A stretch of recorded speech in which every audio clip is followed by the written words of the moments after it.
Hello and welcome back to another episode of Sabbath School with Auntie Blessing. The title for today's mission story is Finding a Home. Eniola is going to tell us the mission story. So now let's pay attention to and listen to Eniola as she tells the story. Happy Sabbath, everybody. My name is Eniola Aladimidu. Our mission story for today is titled Finding a Home, and it's about a lady called Rennie. One of the saddest days of Rennie Kwakunisu's life came when she was 5. Her mother packed her bags and went to the airport in Zimbabwe's capital, Harare. Later, Rennie rode along with the car with uncle, auntie, and other relatives. At the airport, mother mentioned to uncle, who was her brother and auntie and her sister, "Choose which family you want to live with," mother said. Rennie looked onto uncle and auntie. She didn't want to stay with either of them, she would rather live with mother. She remembered that uncle had more children than auntie. If she lived with him, she would have more playmates. She chose uncle. A year later, uncle died. Mother still lived in Britain and she couldn't bring Gwen to join her. Rennie moved in with auntie. Life at auntie's house was different. Auntie didn't go to church on Sundays, unlike uncle and mother. She would rather go to church on Saturdays. Rennie didn't want to go to church on Sundays. She missed sports events, she missed school fairs, she missed birthday parties. She thought, why do I have to miss so many fun things? All because auntie is a Seventh-day Adventist. I am not a Seventh-day Adventist. My church meets on Sundays. When Rennie was 13, she moved to another relative's house to start high school. The relative also was a Adventist. Rennie went to church throughout high school. After high school, Rennie wanted to meet mother in Britain, but she couldn't get a visa. She applied university in several countries and was accepted university in Cyprus. She was thrilled. I can finally live my own life, be a real Christian and go to church on Sundays, she said. After arriving in Cyprus, Rennie tried to find the church for her parents' mission, but she couldn't. She asked classmates and teachers, but no one seemed to know her parents' church. She said, fine, I don't have to go to any church, but something wasn't right. After living with her Adventist relative for 12 years, going to church on Saturdays was part of Rennie's life. She didn't like going, but she did it anyway. She located the Adventist church in Kosia. She attended Sabbath. She loved the church immediately. I knew all church doctrines from childhood, but what was missing was the desire to be baptized. Reviewing all the things I was taught, I knew that they were true and from the Bible. It made sense to me. Rennie is now 22 and finishing her last year accounting studies. She prays for mother in Britain and she goes to church every Sabbath and says, I'm at home, she said. Let's use our offering to help Rennie's church. Amen. Thank you, Eniola, for the beautiful mission story. Our memory verse for this week is a very simple one. Have faith in God. Mark 11:22. So now I'm going to teach you the action for the memory verse. Have faith in God. In God. Okay, so we're going to do it. Have faith in God. Mark 11:22. Let's do that again. Have faith in God. Mark 11:22. I want you to practice now with your family. Okay, now let's do it together again. Have faith in God. Mark 11:22. How many of you have been bitten by a snake before? Or maybe you know somebody that has gotten a snake bite? How painful was it? Oh, maybe you've never experienced it. But I guess snake bites can be very painful. And you know what? It's not just painful because, you have something pierce your skin, but sometimes it can be deadly because snakes sometimes have poisons in them, and when they bite a person, they inject the poison in them into the person, and it can lead to death. So when somebody gets a snake bite, what do you think they're going to do? Are they going to ignore it the way they're going to ignore a mosquito bite?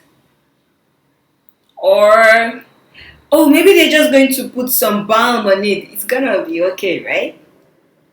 Oh, no? You don't agree with me? Oh, they have to do something about the snake bites. So usually what do people do when they get a snake bite? Yes, they go to the doctor or to a nurse.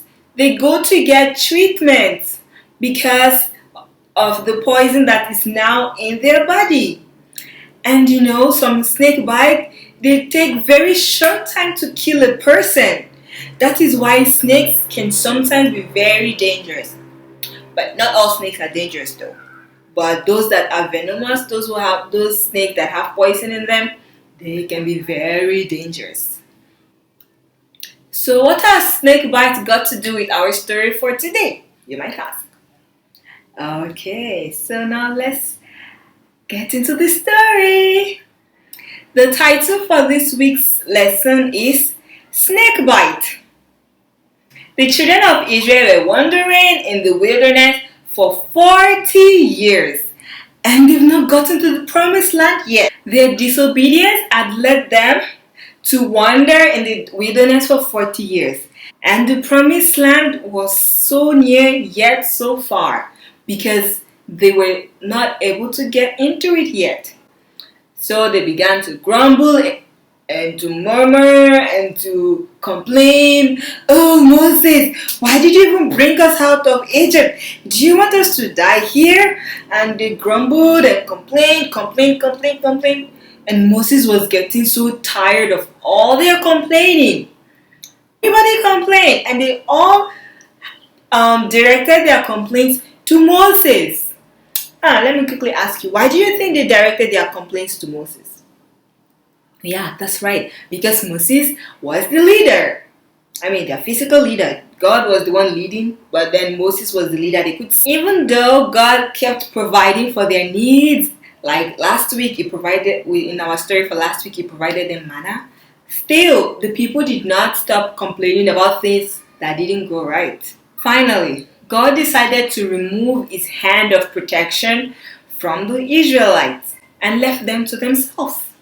And because God no longer protected them in the wilderness, the snakes that were hidden away before, that God had kept mute and kept them away from the Israelites, they began to come out and crawl all over the camp, and they were all over the place. And when there's a snake in where you live, what are they going to do in most cases? Yeah, they're going to bite. So they started biting the people, and people started dying from the snake bites. Wow, then the people realized what a big mistake they had made. So when they realized their fault, they prayed and they went back to Moses. Moses, we are sorry. Please forgive us. Please ask God to forgive us and take away the snakes. And then God told Moses to do something. God told Moses to make a serpent, a snake, out of bronze. And he should put the brazen snake on a pole. So Moses did just that. And then he made the snake and he put on a pole and he put on a high place where everybody could see it. And then the instruction to the Israelites were, if you get bitten by the snake, you look up to the pole and you're going to be healed. So it was just very simple. The snake has been provided. If you get bitten by a snake, you just look at the model snake, the bronze snake on the pole. The snake that was lifted up on the pole in the wilderness, it didn't have any power. There was no power in the bronze snake. But the power came when the people looked at it in faith. So it means that those who look at Jesus in faith will be healed and will be saved. And that is the summary of the story. There are two important lessons I want us to learn from this story. The first is, do not complain and grumble. And the second lesson is, God heals. This week's story can be found in Numbers 21, 4 to 9. so you can read the story by yourself in the Bible. If you want also, you can watch the animation of the story.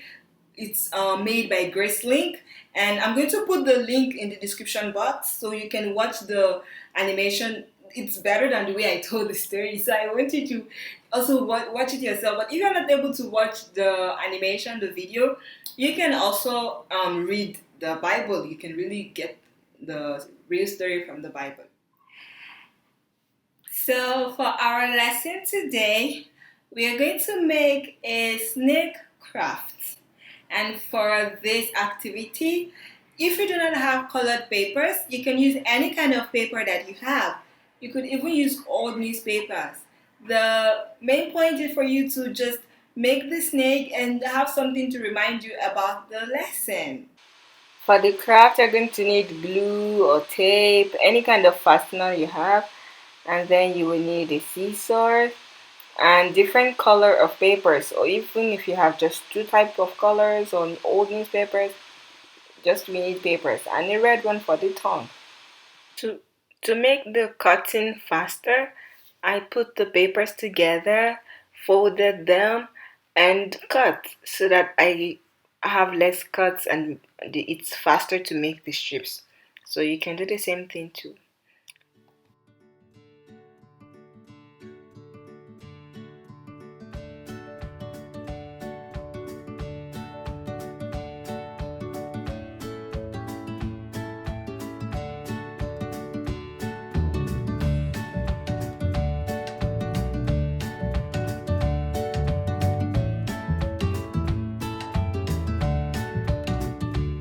Make chains with the paper. So you put it over and you just watch how I make the chain, and you do this until you've used up all the paper strips.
And this is the tongue of the snake and the eyes of the snake. I know you can make better eyes for your snake or the tongue, but just try to make your own snake, so that when you see the snake, as I said, you will always remember the lesson for this week. I'm just happy to have given you something that you can use for your Sabbath school, and I hope to continue making these videos every week. I created a Facebook page where I'm going to be sharing the videos. So in case you're not able to get the videos directly from me, you can just like the page and you can share the page with your friends so that they can easily find the videos every week and to those who need it.